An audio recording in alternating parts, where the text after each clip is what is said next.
제가 전에 사역하던 교회에 남편분은 안수 집사님이고 또 부인 되시는 분은 권사님이신 부부가 계셨습니다.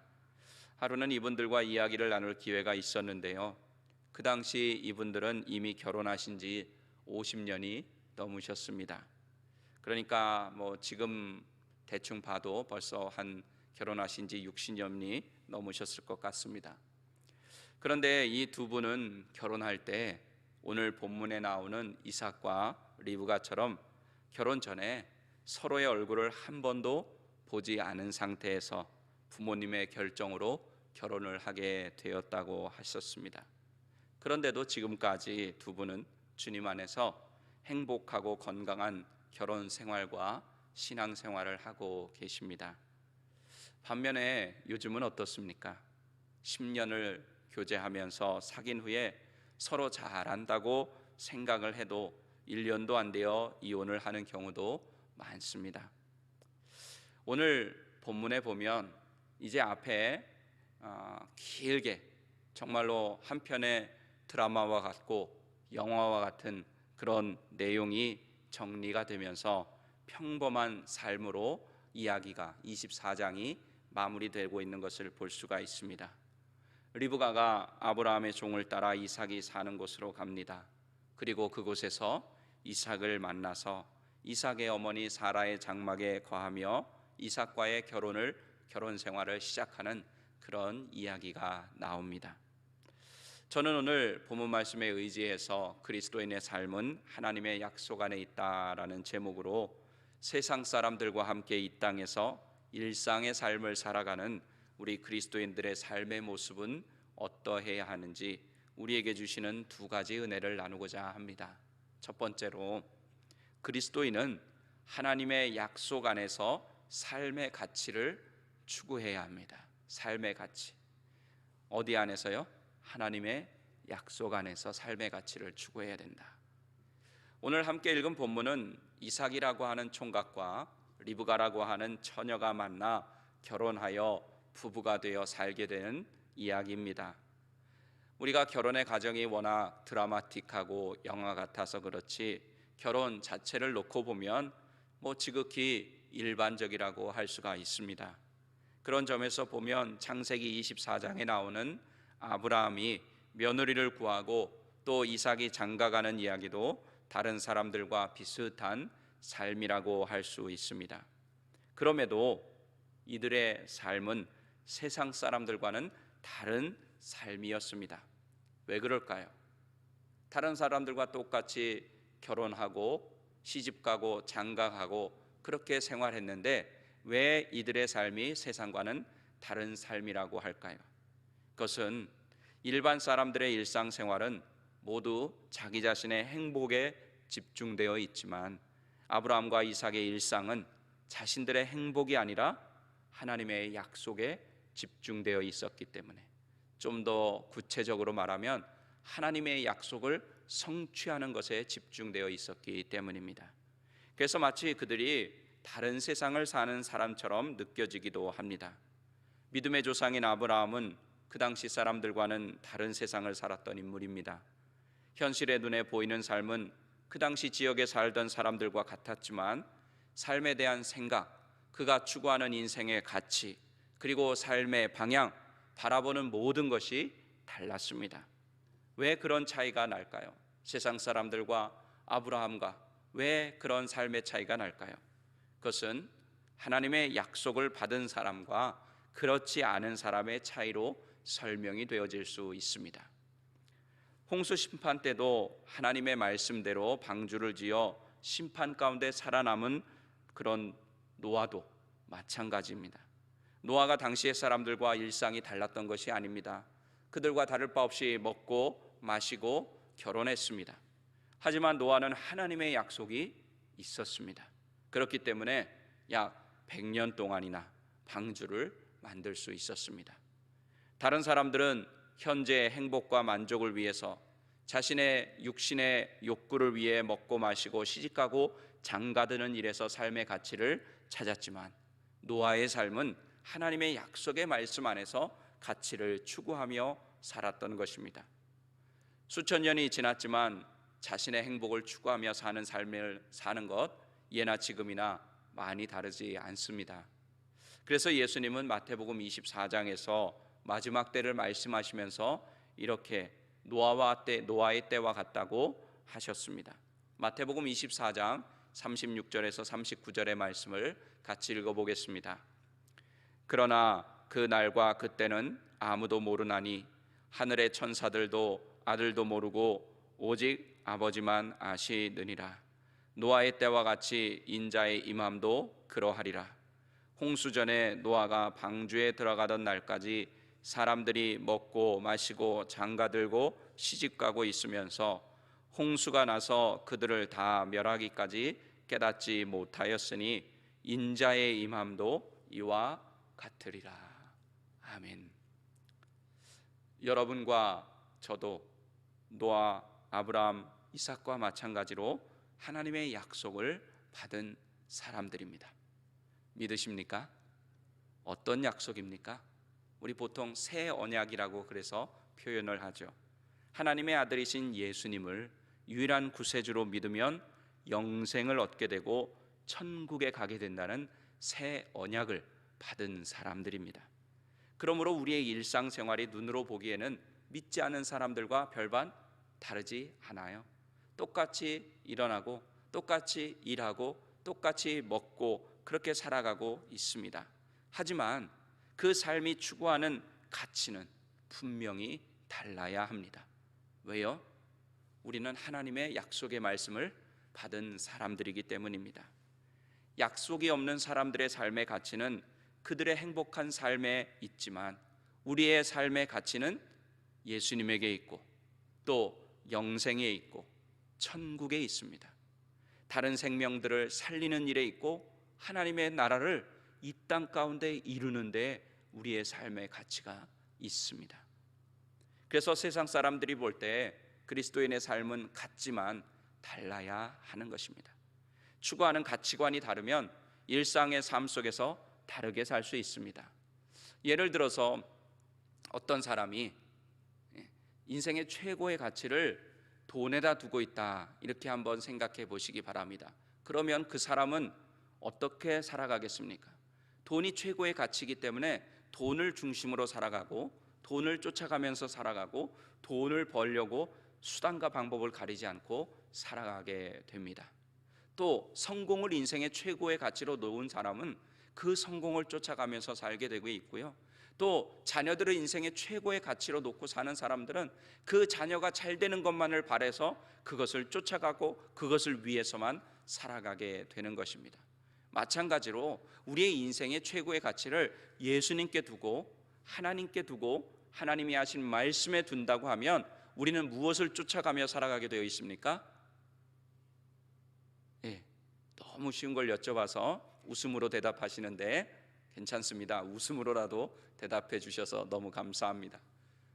예수님을 쫓아가면서 살게 돼 있죠. 왜? 그것이 최고니까. 하나님을 쫓아가면서 살게 되는 거예요. 말씀을 쫓아가면서 살게 되는 것입니다. 그것이 변하지 않는 최고의 가치이기 때문입니다. 이렇게 사는 사람들은요, 세상을 두려워하지 않아요. 왜? 가치가 세상에 있지 않기 때문에. 세상이 뭐라 하든, 세상이 나를 어떻게 하든, 원수마귀가 나를 어떻게 하든 두려워하지 않습니다. 그래서 세상이 두려워하는 것은 바로 이런 사람들이에요.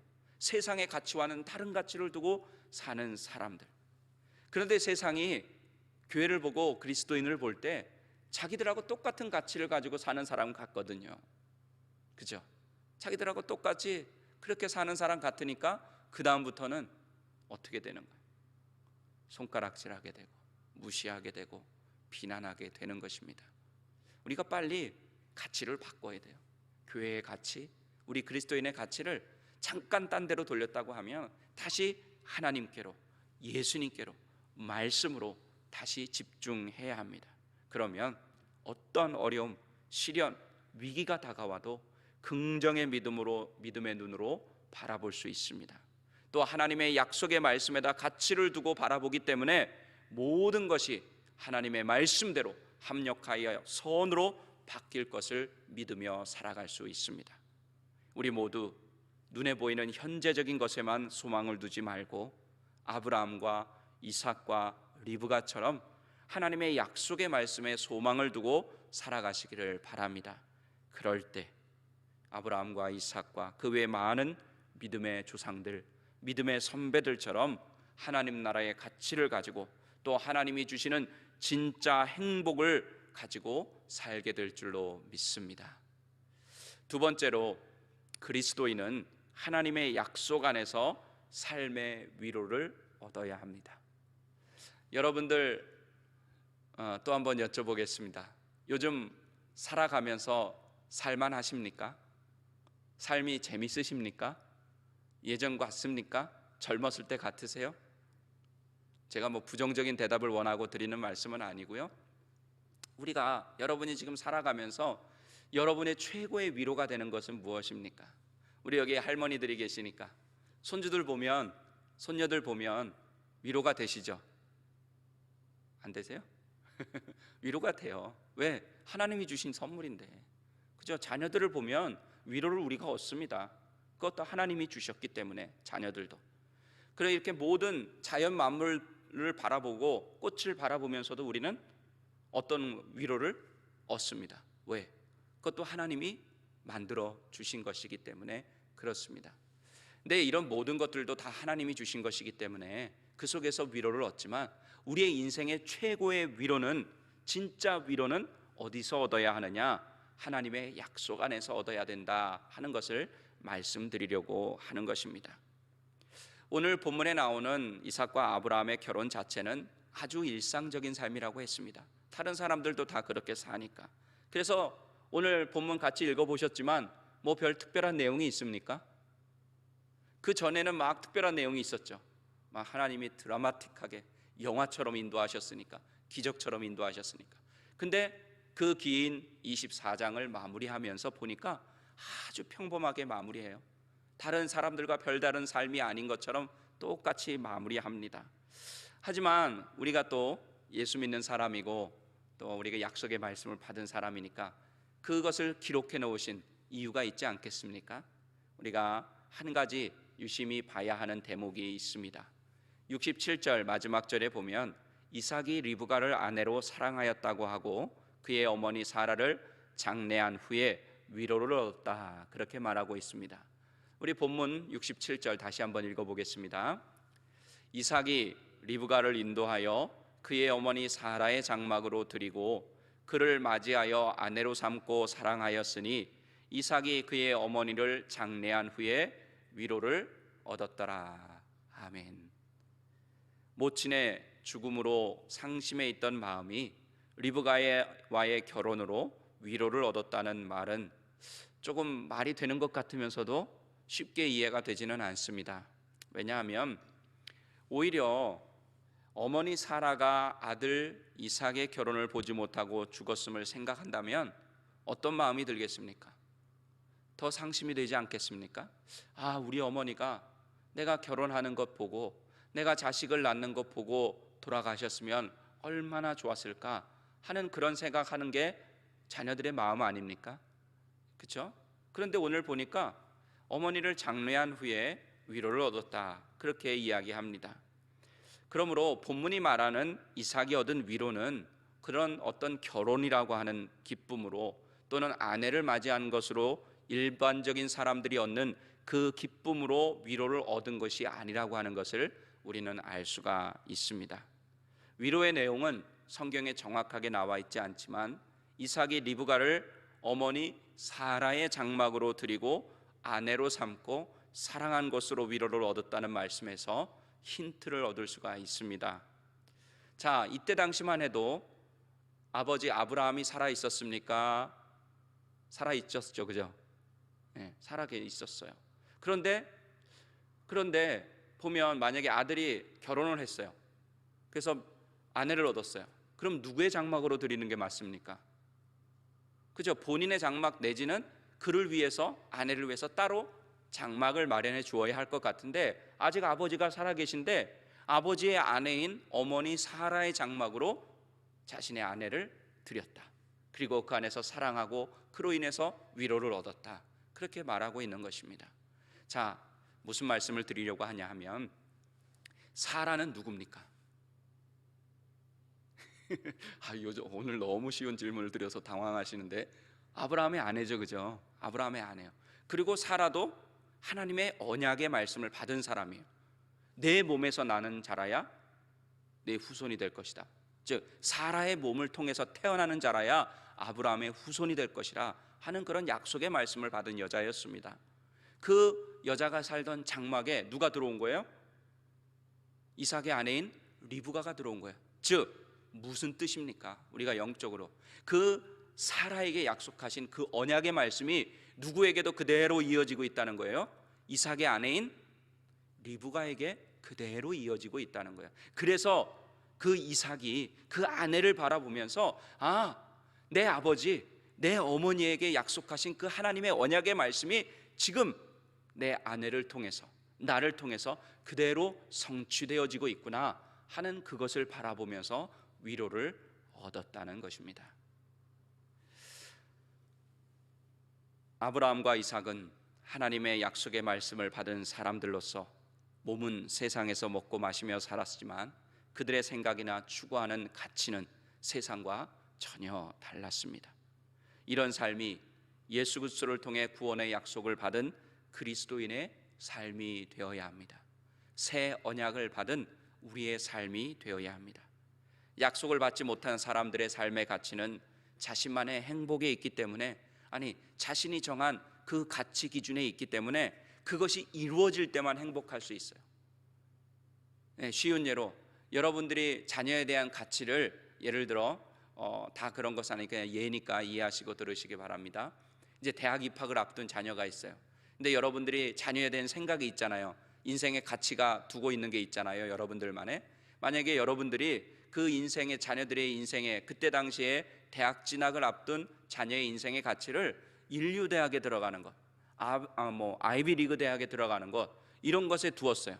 그런데 그 자녀가 안타깝게도 그 대학에 들어가지 못했어요. 그럼 여러분들 행복하시겠습니까? 불행하시겠습니까? 좀 질문이 이상한가? 행복하지 않은 거예요. 왜? 거기에 가치를 뒀으니까. 또 우리가 만약에 돈의 가치를 두고 살았어요. 그런데 돈은 있다가도 없고 없다가도 있잖아요. 그러면 있을 때만 행복하고 없을 때는 어떤 거예요? 불행한 거예요.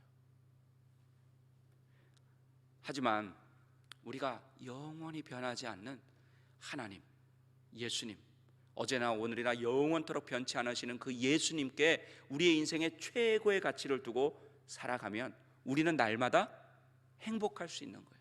왜? 하나님이, 우리 예수님이 우리의 곁을 떠나지 않고 우리와 늘 함께 하시기 때문입니다. 하나님의 말씀에 최고의 가치를 두고 살면 우리가 그 하나님의 말씀을 믿고 붙잡고 말씀을 읽고 듣고 묵상하면 우리는 날마다 행복할 수 있는 거예요. 우리 하나님이 약속하신 그 천국을 바라보면서 우리가 살아가게 된다면 우리는 날마다 행복할 수가 있는 것입니다. 계속 말씀드리지만 여러분과 저도 하나님의 약속 아래에 있습니다. 따라서 그리스도인이 하나님의 약속을 바라보고 붙잡고 그 약속의 삶을 맡긴다면 지금 눈에 보이는 것이 전부라고 생각하지 않고 약속의 미래를 바라보고 그것에 가치를 두고 약속이 이루어질 것을 믿고 위로를 받으며 살아갈 수 있는 것입니다. 그러므로 여러분도 하나님의 약속을 삶의 원동력으로 삼아서 살아가시기 바랍니다. 그러면 세상이 알아들을 수 없는 그런 말씀을 이해하게 되고요, 또 세상이 이해 못하는 하나님의 약속이 성취되는 그것으로 인해서 삶의 위로와 기쁨을 삼으며 살아가게 될 줄로 믿습니다. 말씀을 정리하겠습니다. 우리 사랑하는 새벽예배 성도 여러분, 우리 모두 하나님의 약속, 새 언약을 받은 사람들로서 이제는 일상의 삶 속에서 하나님의 약속의 말씀에 가치를 두고 살아가시기 바랍니다. 그리고 어렵고 힘든 상황 속에서도 하나님의 약속의 말씀을 붙잡고 그것이 반드시 성취될 것이라고 하는 사실로 인해서 위로를 받으며 살아가시기 바랍니다. 그러므로 세상 가운데 사는 그리스도인으로서 어떤 현실의 문제 속에서 좌절하고 낙심하고 포기하는 것이 아니라 하나님의 약속에 가치를 두시고 살아가시기를 바랍니다. 그래서 반드시 잘 될 것이라고 하는, 내 가치가 하나님의 말씀에 있기 때문에, 하나님의 변치 않는 약속에 있기 때문에, 하나님이 신실하게 이루실 성취하실 그 약속에 있기 때문에 확실한 잘 될 것이라고 하는 소망 가운데 절대 긍정, 절대 믿음, 절대 감사, 절대 순종의 신앙으로 하나님 안에서, 예수님 안에서, 말씀 안에서 살아가는 여러분 모두가 되시기를 예수님의 이름으로 간절히 축원합니다. 기도하시겠습니다. 하나님,